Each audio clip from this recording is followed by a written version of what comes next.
So I appreciate everybody coming. We've got about 200 people joining the event tonight. It's our first time doing this. So bear with us. 15 for Life is a new foundation only started about 9 months ago after the passing of our brother Rob Kavovit just over a year ago. Unfortunately, we lost him to silent depression and suicide, and it was a shock to everybody in our family and all of those around him. Healthy 45-year-old guy living a good life, beautiful wife, great kids, coaching lacrosse. Everything seemed fine, and then not. So it is apparent to everybody and to the foundation that we started in his memory that it's getting out of control. It's too prevalent. So we started the foundation to try to just jump into the fire and see what we can do to open the dialogue and shed the shame around depression and mental health so that people aren't afraid to ask for help. We have no idea what we're doing. We're not professionals. This is not scripted. This is not set up. We just know that silence can't work anymore. And that's why we're trying to open the dialogue. It's just too prevalent. You know, again, we're here to learn, not to teach, but 1 in 5 adults deals with a mental health issue. So do the quick math. There's 200 of us on this call. So there's 40 people, you know, at least 40 people who are currently in an issue. Doesn't have to be a crisis. It can be a simple one. You know, it can be something as simple and common as anxiety and some normal mental health issues, if there is one, like the OCDs and the ADDs that people are familiar with. But the lacrosse community has come around us through 15 for Life and now the broader athletic world. Tonight, we're happy to host a bunch of the programs who have committed to the 15 for Life mission, to pledge to open up the dialogue on a weekly basis, to understand that mental health is as important as physical health, and that a team and an individual can only be as strong as they are physically and mentally. And that sometimes it's just as important to offer help as it is to ask for help, because we all know sometimes it's hard to ask. So we are happy to have Syracuse with us tonight, one of our 15 for Life teams, Bergen Catholic from New Jersey, Lakeland from New York. We've got Friends Academy with us from New York, St. Paul's from Maryland. We've got the Fayetteville Manlius team with us from New York, who our prayers go out to this week because you lost another one of your sons this week to this issue. And that's awful. We just lost another kid yesterday to suicide, you know, from the Darien lacrosse community. So our prayers and our thoughts go out to them. But again, I appreciate you gathering tonight. We're just going to talk a little bit about Rob, my brother, the man who inspired this foundation to save the lives of many others. And we hope we can have success in that. I'm going to turn it over to Paul Carcaterra, who many of you might know, but is like a brother to us and was certainly a brother and best friend to Rob all of his life. And he'll share a little bit about what Rob was about and what the foundation is doing now. And we'll see where it goes from there. So Paul, feel free to take over. Thank you, Andy. I appreciate it. Just a easy reminder, if everyone could just mute their lines, that'd be great. Just with background noise and some echoing, just makes the experience a little bit better and clearer for everyone involved. So I appreciate being involved in this tonight, Andy, and hearing all those organizations that you just mentioned. Some way, shape, or form, like Rob had a connection with them, whether it was through a relationship in his time in Yorktown and in the Westchester County area, or his time up in Syracuse, New York. There's obviously some tentacles there that I think are certainly strong. I think for me, just to give you a little bit of background, I grew up in the same town as the Cadvits. I met Rob when I was 5 years old. My mom brought me to nursery school. I lasted, I think, like 2 days at nursery school. I was always considered like the nursery school dropout in my house. I was a bit of a mama's boy, but I met Rob when I was like 5.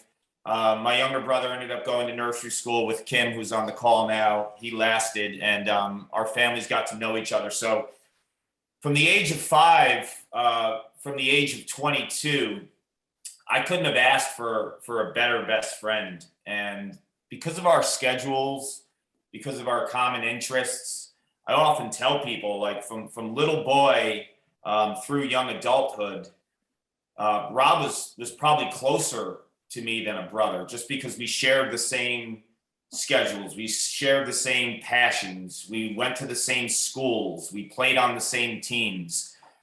And, you know, we grew up in a town in Yorktown, which I always tell people, it's like an Indiana basketball town or a Canadian hockey town. The fabric of the town and the culture is based around lacrosse. It was the biggest sport in our town, you know, tenfold. So we had that common interest that gave us something outside of a friendship too. So like when we were playing little league lacrosse, he was always my teammate, but he was always my best friend and like another brother. And we shared so many amazing experiences together, whether it was, you know, playing little league, going through high school and winning 3 state championships. And then when we got into the college recruiting process, you know, Rob was an unbelievable lacrosse player. I think the easiest way to define Rob as a lacrosse player, as I tell people all the time, there's only 4 people in Syracuse lacrosse history to have 125 goals and 120 assists.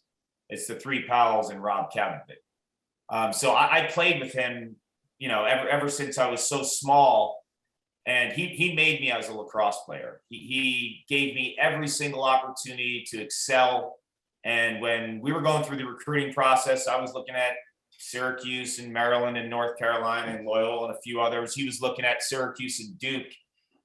And then when he decided to go to Syracuse, like for me, you know, a lot of people want to blaze their own trail. I kind of wanted to blaze a trail with him because I just didn't know what lacrosse was like without him. I didn't want to know what lacrosse was like without him. So I followed him to Syracuse. When I heard that he was narrowing it down to Syracuse and Duke wasn't recruiting me. I mean, I didn't have the grades to go to Duke. So I was in the back of my mind, like hoping, like, oh, if he goes to Syracuse and we do this together, this is going to be amazing. So, you know, we go through high school, we have incredible success, and we go up to college at Syracuse and we room together. We share so many unbelievable experiences there. We win a national championship. My senior year, we have 2 captains on the team. It's Rob and it's me, which to this day, you know, winning a national title, obviously, and having great success along the road is something that I hold near and dear to me. But like being a captain at Syracuse with my best friend is like probably my greatest personal accomplishment, you know, regardless of anything else that I've achieved, because of the significance of who I did it with. Like we were decided to lead the team, just the 2 of us, our senior year, and be captains together. And that's my greatest individual sports accomplishment. Rob was also, you know, Andy calls him, you know, an assist man. An assist man, obviously, on the field. He was always looking for me and looking for others, like teammates Doug Jackson, who's on the field right now, or on this call right now. He was just by nature always looking to help people. And I tell people all the time, like, I've never had a friend that I've been so close with, let alone be my very best friend, that I never got into an argument with.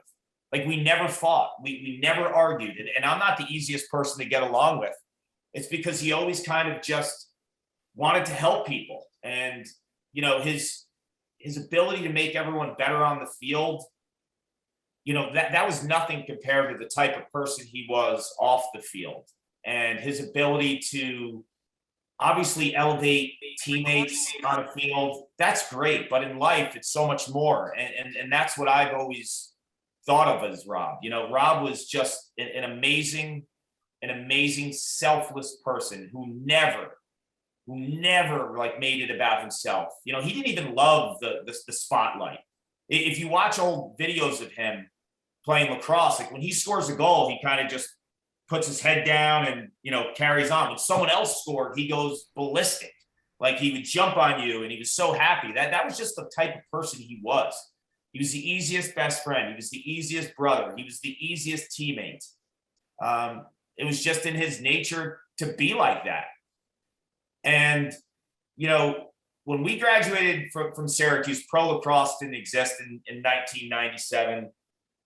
So our best days were done. Like there was nothing really else to accomplish on a lacrosse field. And we both went back eventually to the area that we grew up in. And our relationship was always strong. And, you know, as you're 22, 25-year-old, you start getting a job, you know, you're dating your future wife, you know, you're not a kid anymore, but we always found time for ourselves to spend it with each other. And I was so proud of what he accomplished in terms of his business. And, you know, he was a physical therapist. He had his own practice at a super young age, hyper organized, just nothing fell through the cracks of the guy. And then, you know, probably 10, 12 years ago, he decided to move to Florida. His wife's from Florida. And just by sheer distance, our relationship definitely changed. It changed from the standpoint that we weren't with each other physically. We never had a relationship that's foundation was built on phone or built on text messaging, because our senior years in college, we didn't even have phones. So like we were the type, like when we were together, it was awesome. It was always magical. Like we always just got each other, right? Like he knew what my quirks were. I knew what his quirks were.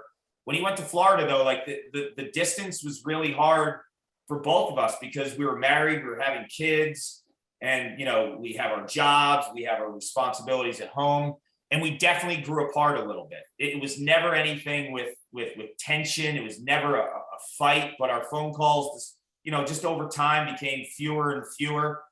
During the pandemic, we were on some Zooms together with a bunch of our other friends, and we'd always keep in touch. Even a few weeks before his death, we were text messaging and chatting up.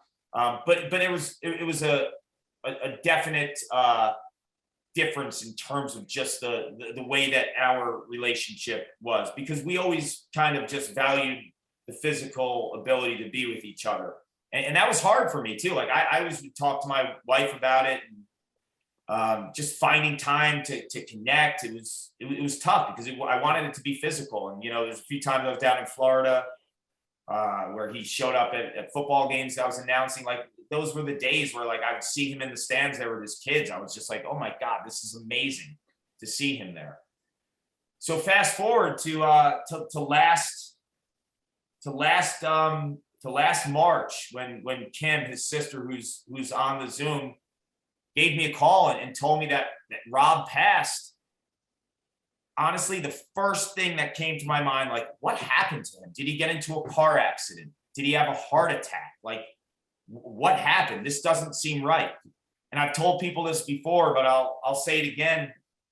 If I had a sheet of paper with like my 50 closest friends on there, and obviously he would have been at the top of the list because even though he was in Florida and I was up here in Connecticut, we were best friends for life. Like that was no question. Anytime anyone said, who's your best friend? Like right away, right off my tongue, Rob Cabinet, whether it was when we were little, we first met each other, or when I was 45, right before he died.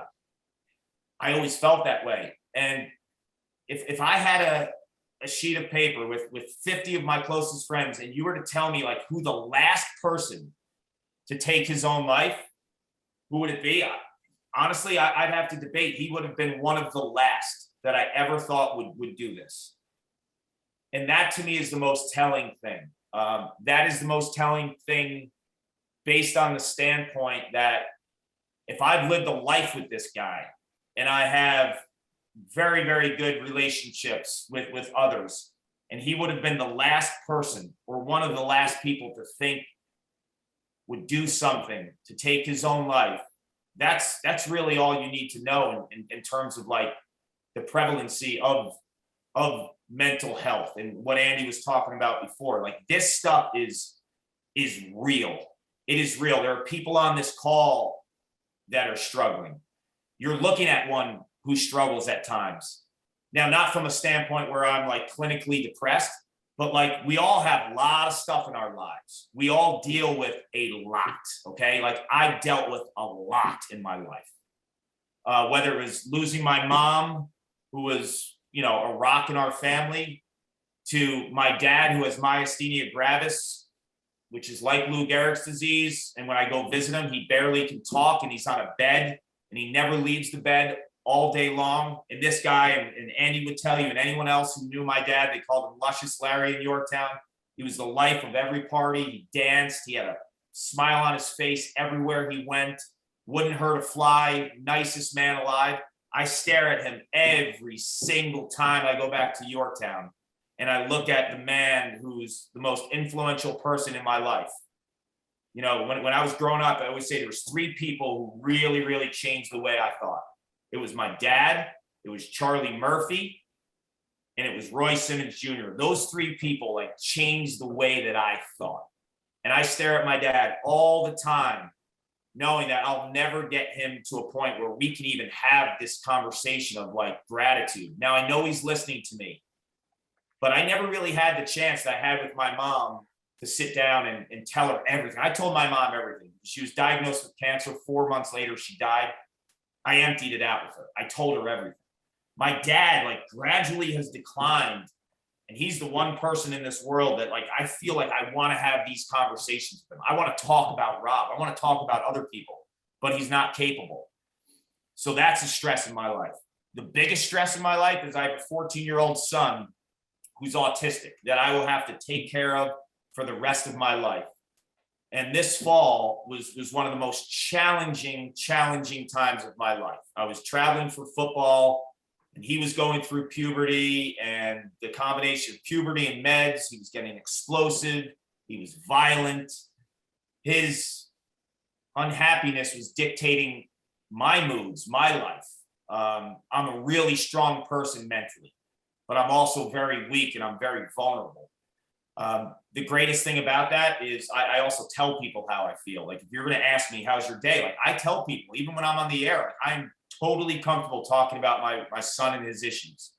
He's doing better right now, so we take our wins.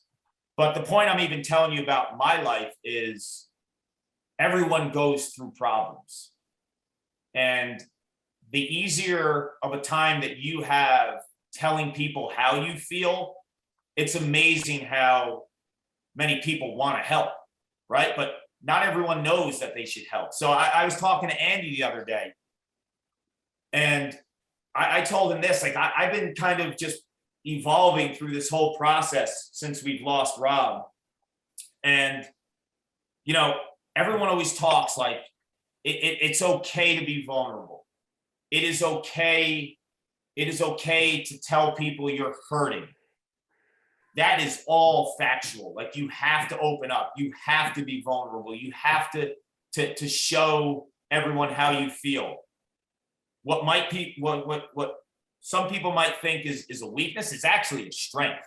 Like, if you are transparent, if you tell people how you feel, or if you tell people, you know, as a lacrosse player, like, I had a bad day. That was not, like, rather than sugarcoating it and coming up with some things that you feel that just will mask like how you feel or how you did, just be honest with people. Like, today was really, really tough.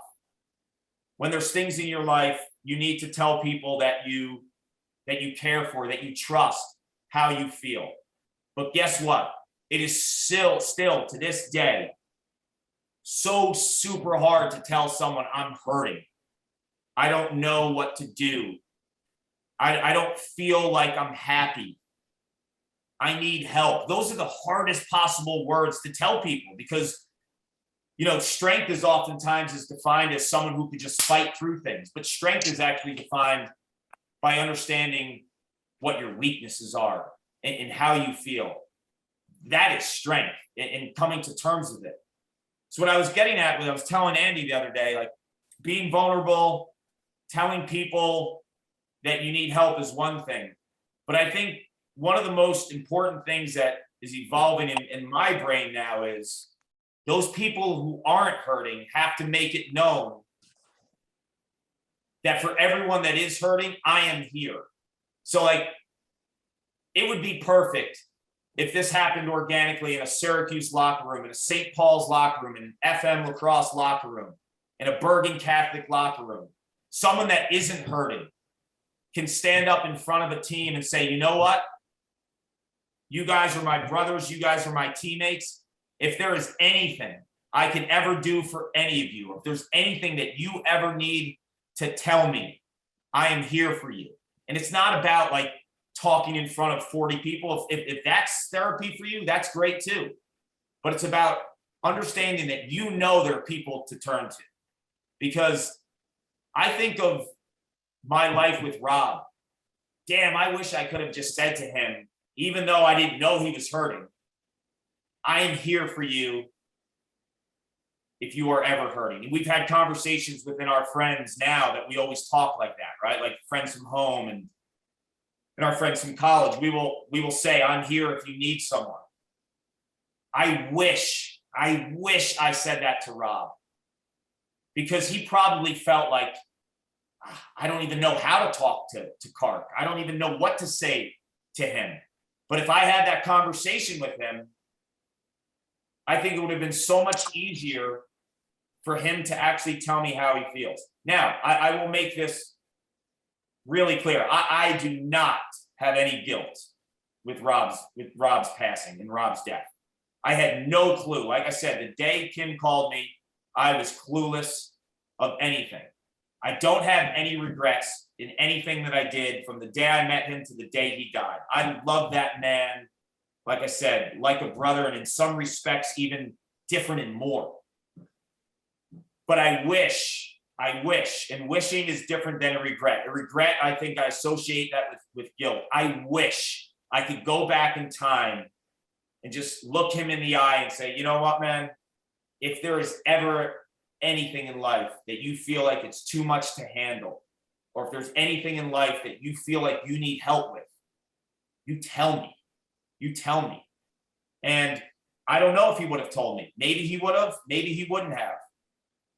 But I think if we get into a pattern of doing that with people, you will be surprised how many people will come for help. There are people out there. There are people since Rob's passing that have talked to me about this, that have depression, that have mental health issues. And it's amazing when you put yourself out there, because like Andy said, 1 out of 5 people on this call are dealing with something. 4 out of 5 aren't. If you're in that 4 out of 5 bucket, be a great teammate, be a great brother, be a great person, and put yourself out there and make it known that anyone that is ever struggling can talk to you. And I don't know what that forum is. Like Andy said, this is a work in progress, but we're all smart enough to understand where we stand with our teammates. We all are smart enough to understand the temperature of a room. And I feel if we can do that, that's the next step to me. Obviously, being vulnerable, obviously asking for help, those are critical pieces to all of this. But not all people are going to ask for help, are going to be vulnerable unless they know they can go somewhere for help. And I think everyone on this call has the capability of doing that. And if you're one of the people, you're 1/5 of this call that is struggling, you know, you can also put yourself out there in the respect of showing everyone that you are there to help too. Because maybe you'll have a conversation with someone that's like-minded, going through the same stuff that you are, and that you can figure things out together. You can take the small steps in getting out of a really dark place. So I just want everyone to know that this situation, it's way too prevalent, like Andy said, but more importantly, man, It is everywhere. It is everywhere. It hits every single bucket of life. It hits people in the workplace. It hits people on teams. It hits coaches. It hits kids who are just joining teams. Everyone's going through stuff. And I think in this world right now of social media, we all try to be perfect. We all try to be perfect. But guess what? No one's perfect, and everyone has something. You know, I've never considered myself as one of those 1/5. I don't know. Maybe if you really dissected my life and I talked to someone, maybe I would have been considered one of the 1/5. And if I was, I'm proud to say, okay, that's fine. But I will tell you that I have gone through a lot in my life, and I am challenged every day, and I'm blessed in so many ways. I have a job that I absolutely love. I have a family that I absolutely adore. I have a beautiful wife. I have a great daughter. I have an unbelievable son, and that son who's 14 and he's autistic, and I'll take care of him to the day I die. He's taught me so much about life.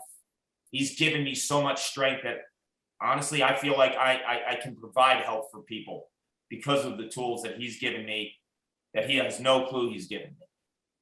So don't try to live the perfect life.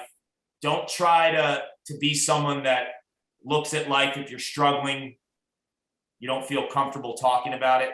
We all struggle. The struggle is real. And the struggle is so real that sometimes the people that you least expect are struggling the most. And I'll close this with, this weekend. I know Andy's going to toss it over to Cole and the Cuse boys, but there's a game this weekend with Syracuse and Notre Dame. It's a mental health awareness game. And two former players, one being Rob and Tommy O'Brien, who played with one of my good friends from work, Eamon McEnany, in the early 1990s. He took his own life. And, I was sharing texts and going back and forth with Eamon. A lot of the same things. He would do anything for a friend. Everyone loved him. But it sounded like Rob. It sounded like Rob. And it just tells you, like, everyone can love someone. Everyone can look at this person like this person has it all figured out. Rob was like almost a 4.0 student. He won the Doris Soliday Award at Syracuse, highest academic athlete standing in the athletic department. He started practice in his mid-20s. He had the thing completely dialed. You look at the way he organized his house, everything looked perfect, but it was obviously far from perfect in his mind, to the point where he took his own life. Tommy O'Brien talking to Eamon, it sounds very similar. And that's amazing that that's happening this weekend. And Jose Boyer, who's from Yorktown, our hometown, plays at Notre Dame, and Rob's school, Syracuse, came together for this. And every little bit helps. Every little bit helps. And I applaud the Cadvet family and for all the hard work they've done in terms of this, because this isn't something they have a blueprint for. Like Andy said, they're figuring this out as it goes. But the real gold in all of 15 for Life is just opening up the dialogue, understanding how we can help, understanding how we can go for help. That's where the treasure is with all of this. So we lost Rob, we lost Tommy O'Brien from Notre Dame, but we're gonna do our best so we don't lose the next generation of Rob Cadvet. So the younger kids understand that it's okay to ask for help. It's okay to be vulnerable. It's okay to feel weak. It's okay to second guess yourself. I think that's where this is all heading. So I appreciate everyone's time. I'm sorry if I took a little bit long, but that's like Andy said, I don't have a script for this. This is just me talking, and I want everyone to know that Rob was an amazing lacrosse player. He was an amazing teammate. He was an amazing best friend. He shouldn't be gone. He shouldn't be gone. Like, he was a guy that I thought we'd be going to, like, a 50-year Cuse reunion or something, like showing up with canes and gray hair, strolling into some awards banquet. you know, I honestly never saw this coming. He was a beautiful soul, man. I couldn't have asked for a better sidekick and someone who always had my back. So all I ask is that we open up. We understand that we're all struggling, but for those who aren't struggling, be there. Make it known that you are there for anyone who is struggling. So thank you, Andy. I know you have some other people that want to share some words, and I appreciate the time. Beautiful. Thank you, Paul. Thanks for sharing that, man. We love you, you know that. And yeah, I mean, listen, he's right. Don't assume, don't assume that the guy that you think is okay, or the girl that you think is okay, the funny one, the confident one, the pretty one, don't assume that they're okay, and look, if kids 10 to 34 years old right now, suicide is the second leading cause of death. Think about that. 10 to 34 is the second leading cause of death. In the 35 minutes we've been on this call, we've lost 3 people. It's 1 every 11 minutes. It's ridiculous. And it's not just if you're one in those 5. It's further than that. You aren't just in a bucket of having depression or mental health issues. There's much more hope for that. There's much more understanding for that. And that's part of what I really want to make sure people understanding about 15 for Life. We definitely want to pay honor to Rob and to those that we've lost from suicide to suicide. But 15 for Life is not about mourning the deaths of those that we've lost. It's about celebrating the lives of every single one of us that gets to be here. Whether you're in the 1 out of 5 bucket or in the 4 out of 5 bucket, you're not alone. And your best day is tomorrow or the day after that, and it can be ahead of you.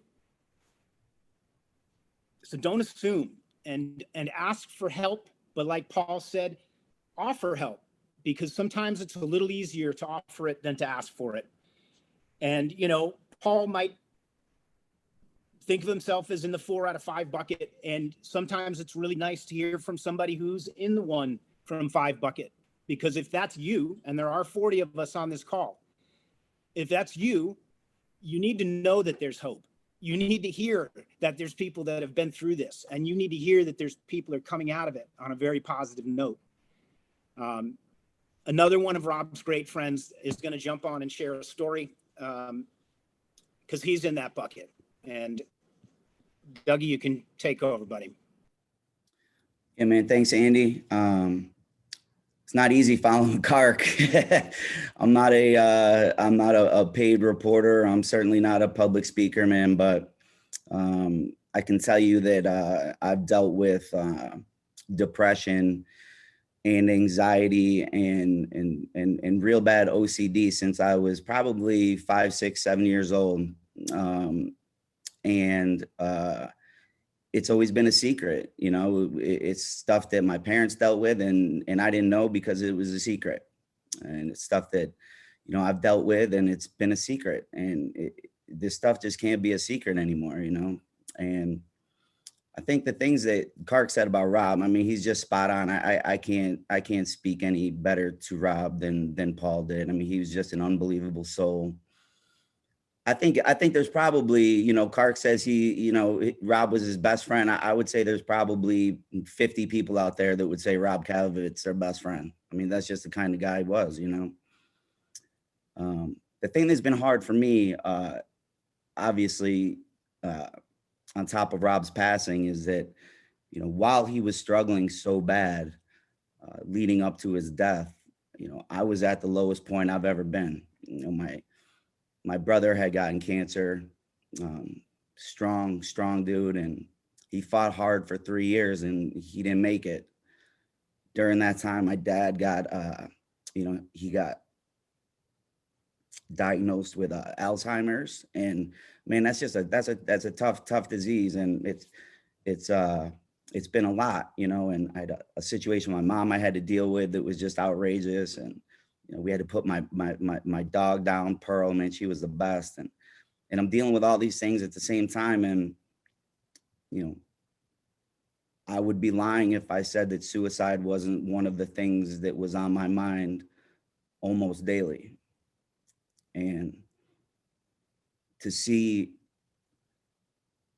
that, you know, that Robbie took his life, to me, if I maybe had spoke up, you know, if I had maybe said something to him, if I had maybe not hit it, you know, I'm not, again, I'm like Kark, I'm not, I don't, it's not that I feel responsible or anything like that, but I just think, what if, you know, what if I had said something about what I'm struggling with? What if I didn't keep it a secret? You know, maybe he would have opened up, and maybe he'd still be here today. You know, it's something that I think about a lot. And so I'm not hiding it anymore. You know, uh, I'm a middle school phys ed teacher. I've been doing it for 24 years now. And I mean, I see kids every day who struggle with their mental health. And, you know, I'm not going to be a fraud. You know, I'm not going to stand up there in front of them and act like they're, you know, alone. So, the other day I went and spoke to the Baldwinsville varsity team. And it was the first time I'd ever, you know, mentioned any of this stuff in public. And it's scary, man. I got, you know, they got little brothers and little sisters in my classes and things like that, you know. So, I mean, it's a big step to take, but you know, kids have to know that they're not abnormal, man. Like, you know, like Kark said, 1 out of 5, and they talk 20%. That's not a small number, you know. So I think these kids need adults that are willing to stand up and say, yeah, man, I suffer from mental illness too, and you're going to be okay. And so going forward, you know, I'm going to be speaking with, you know, the Jamesville DeWitt team on Monday. And I'll just try and talk to as many, you know, as many teams as I can, and people and kids, and, you know, just see where it goes. It's a little scary, you know, but I think that, I mean, kids need it. They need it really bad. And so that's what we got to do. I mean, we can't have, you know, like the poor kid from FM the other day. I've been thinking about him nonstop. I mean, 15 years old, man, because he couldn't reach out to somebody, you know. I know a lot of coaches out there are struggling too. And I coached for a long time. I was a varsity assistant for a long time at Beeville, coached the JV teams. And I think when you have depression, you spend so much of your energy all day long convincing everybody that you're okay. And then when work's over and you get to practice, it's just like another whole round of it, you know, and it's exhausting. It's exhausting hiding it and convincing people that you're okay. And when I would get home, I just wouldn't have anything left for my family, you know, and I'd be a little despondent. I'd constantly replay conversations and things that had gone on during the day back and forth in my head, you know, just keep running it back and back. And it just wasn't healthy for me, you know. I love lacrosse, man. I love working with kids, but it was affecting my family big time. And so I got out of it, and it was a good decision for me.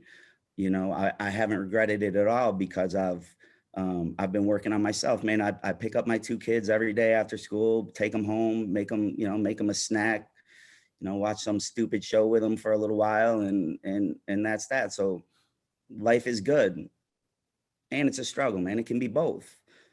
But when your teammates ask you what's up, man, you got to be honest with them. You got to be honest with each other, man. You have to. And I think one thing that we can all do, and I know there's a lot of high school kids on here too, man. You see the kids walking around the halls that are struggling, and you see it. We see, you know, maybe there's some private schools on here too, but man, we see the difference in clothing that kids are wearing. We see the difference in lunches that kids have, man. Some kids are struggling, and they need somebody like you guys to just say, hey, what's up, man? You know, say hello. Treat them like they're a person. I mean, I think we've all heard stories about someone who was contemplating suicide and then just had a chance encounter with someone who was nice to them, and it changed their life. I mean, we can do that. You can do that on a daily basis, man. I wonder if, you know, I just wonder how many lives could be saved by just kids reaching out and being good to people, even if you don't know them, man. So, you know, that's about all I got. I just, you know, I love Rob. I miss him. And like Hart said, man, I'm here for anybody, anytime. You know, Andy, I'm going to jump in real quick here too. And I will say that, like, Dougie was my teammate for 4 years. One of my closest friends. I love him to pieces, man. We've had so many fun moments. We've laughed, we've cried, we've been through it all. And I'm so proud of the fact that you could be here tonight and to tell your story. Man, it takes a ton of courage to do that. And my feeling is, I look at you differently now in a positive light, but I also look at you as someone that might need a little bit more, you know, in a relationship, and someone that deserves a little bit more. And I think to the dynamic, like you mentioned with you and Rob, like, I wonder how Rob would have reacted if he had known what you were going through, you know, and we'll never know that. But by you doing this tonight, like, that just, I don't know. It's such a powerful thing. And you just closed out by saying, like, reaching out to a kid who might be going through something. I will tell you straight up, like, caring for people is really, really cool. Some of the best things that have ever been said about me is I treat everyone the same at work, whether it's a guy who's running cable, it's a runner who has to be responsible for getting us stuff, you know, in the broadcast, to the person that I'm working next to. Like, I treat everyone the same. And I go out of my way sometimes for those people who have the really, really tough jobs, that are on the road even more than me, and they're away from their families, and there's so much going through their minds. Like, caring for people in general is about the coolest thing you can do, because, like Doug said, that person that's going through a lot in their lives, when they know that they have a touch of humanity, because there's a lot of kids in those hallways that you're mentioning that, like, live in a silo and they're by themselves, and, you know, they feel like they have no place in society. If you go out of your way just to give that person a touch of humanity, that can change their perception. Like, oh, I do have value. Like, people do care about me. I have worth. So I feel like caring is the coolest thing you could do in your day. Caring for people, showing them that you will be there. Even if you don't know the person, there's little touches of humanity that you can hit with people to show them that you care. And I'll just wrap it up, because I spoke already, but I felt like I had to say it about Doug, because Doug is, we had a crew, man. We all went into Syracuse together. I'd known Rob my whole life. We go up and we show up our freshman year, and we had a really small class. There was only like 7 or 8 of us, and we were super tight, and we all had our own little quirky kind of devices, and we were all different, but we all loved each other. And I'm just beyond proud of Doug. I think Doug is a wonderful, wonderful human who is about as strong as they come. So thank you, Doug. I love you, buddy. Thanks, bro. Love you too, man. Thank you, brother. No doubt. That's the epitome of strength right there, Doug, for sharing, for being willing to be vulnerable. That's strong. Getting the help you got, coming out the other end so that we can have this night together, that's strong. You know, that's what we wish everybody could find. You know, many of the kids on this call are younger, you know, and you said you dealt with it all your life, Doug. And the average person waits 11 years from onset to get help. 11 years. I mean, as an athlete, think about you tear your ACL, you dislocate your pinky. I'll just wait 11 years. I'll fix it later. It doesn't work that way, you know, and the shame around it is because people think of mental health as a weakness, as something to be ashamed of. And certainly when it comes to suicide, they think that as well. Suicide's not new in our family. You know, in the last generation of the Kavovit family, on in our family, we've had multiple suicides in the past generation, and generationally, we're taught to kind of keep it quiet, and family secret stuff, just stuff you don't talk about. But it is stuff that's going to be talked about because there's ways to get help. So if you're Doug and you're in school and you're a young kid, don't wait 11 years. Don't wait 11 days. Like tomorrow, you can start understanding yourself better really quickly. There's genetic susceptibilities that you have inherently. You can find those things out, whether it be addictions, whether it be mental health issues in the past, whether it be previous suicides. All of this stuff is in a map that you can find out. Ask the right questions, discover who you are. It's understanding you. So if you can understand and recognize the susceptibilities that you have through your genetics, you didn't ask for them. It's just the way it is. That's what you got. But if you don't understand them, you can't fight them when they show up. But if you do understand them and depression peeps in or some other maybe mental health issue shows up, you go, oh, maybe that's that thing. Let me go check on it. Let me go take care of it. Let me not let it sneak up on so much of me that it takes me out. So if you feel like you're in that 1 in 5 bucket, don't wait 11 years, please. Don't be that statistic. Tomorrow is the day you can start getting better. Again, the conversation, we don't know what it is. We're unscripted and just trying to open the dialogue and see where it goes. We've been really blessed in the 9 months since starting the program. We're over 125 teams, programs, organizations, leagues, well over 7,000 student athletes involved in the program now, making the commitment weekly to address mental matters. Just like you're going to talk about physical health in your team, talk about mental health too. Make it normal. Normalize the conversation. And we've been blessed to have some amazing students, reach out. All 125, by the way, I'm estimating, but all organizations involved with 15 for Life have come to us. We've done zero outreach.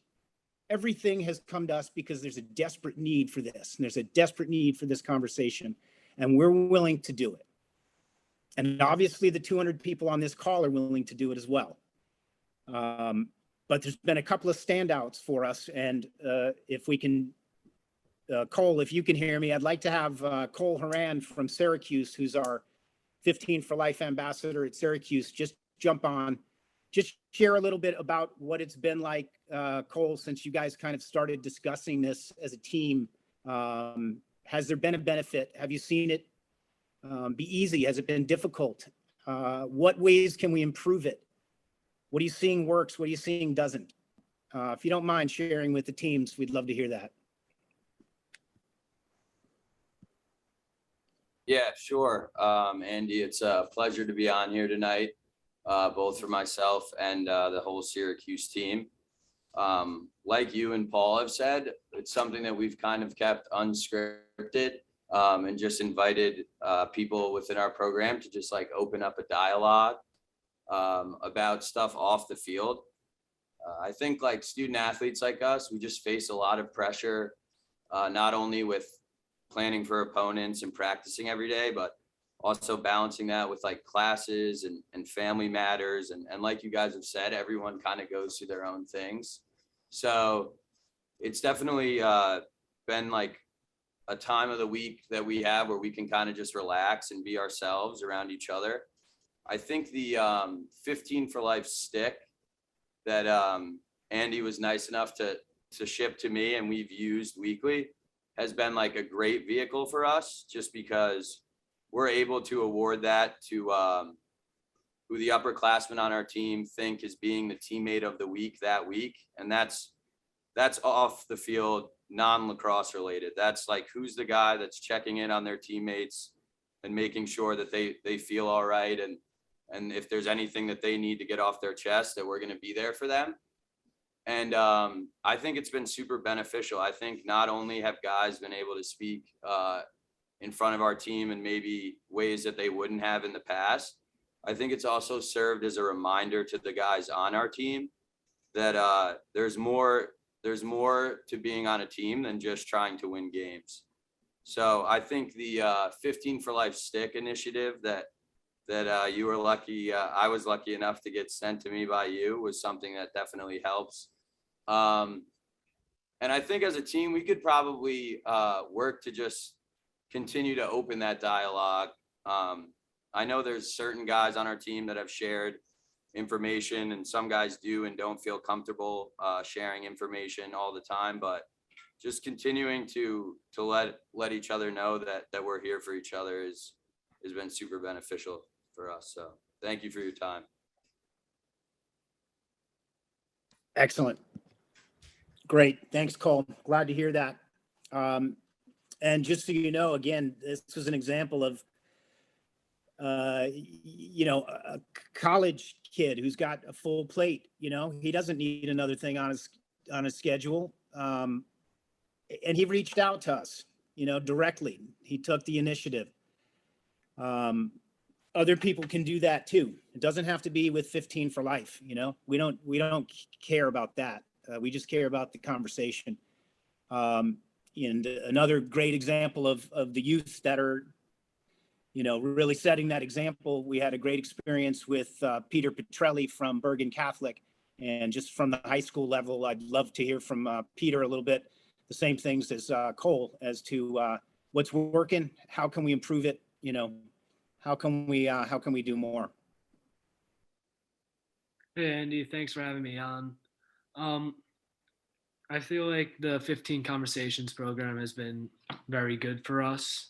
I feel like it's very important to open that dialogue and just get rid of that stigma for mental health. I feel like just being student athletes, there's so much on your plate, that so much stress, and just your mental health can be very fragile. And I feel like just having someone to talk to is very important for you. I just feel like that opening that dialogue is just very needed for high school players and college players, and just anyone, to have people to talk to. I feel like that's very important. And along with what he said, the 15 stick, I feel like, is also a great thing to just award a player to show that what they're doing is being recognized. I feel like that's also a very important thing. And I really appreciate everything that 15 for Life is doing. Beautiful. Thank you. And for those of you that don't know, Peter, do you have more, Peter? I didn't mean to cut you off. No, I'm good. Thank you. No. For those that don't know, Peter, again, took initiative in high school with a busy schedule and reached out and coordinated a massive 5K event at the Bergen Catholic campus that was an amazing event, raising awareness, just opening the dialogue, trying to normalize this conversation, because it's not weird, guys, girls. It's not weird that people have these illnesses. It is common. It's ordinary. Find me a family that doesn't have it. I'd love to speak with them. So let's stop being ashamed and embarrassed of something that is common. Let's collectively get together and help each other in every single way that we can. And let's take initiative to help ourselves, because like I said, you can understand who you are a little bit more by looking into your history, your family genetics, things like that can give you a little bit of an edge later in life when some of those things start showing up. You might understand what they are a little bit more quickly. So unless anybody else would like to speak, I think we're probably going to wrap it up. I just hope that, somebody in that 1 in 5 bucket heard this tonight and knows that their best day is ahead of them tomorrow. We are here. We are accessible to get conversation started. You can reach out to us directly. You can reach out to your coaches. You can, by the way, coaches, we know many of you, and I've heard directly from a lot of them. This isn't age specific, this is everybody. So just super grateful for everybody taking this much time after a long day to just open the dialogue and see what that starts to look like. So thank you. Thank you. Thank you. Thank you, Andy. You got it, guys. Thanks, Anybody everybody. else would like to speak before we hang up?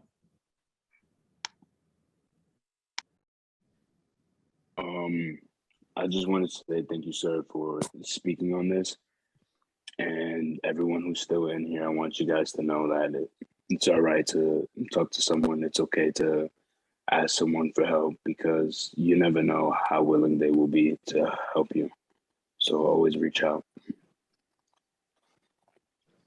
You're right about that, Evan. Thank you. Have a good one. All right. Anybody else out there? Thank you, Andy. Excellent. Thanks, guys. We appreciate everybody taking the time. Thank you. We'll be in touch soon. Have a great game this weekend, guys.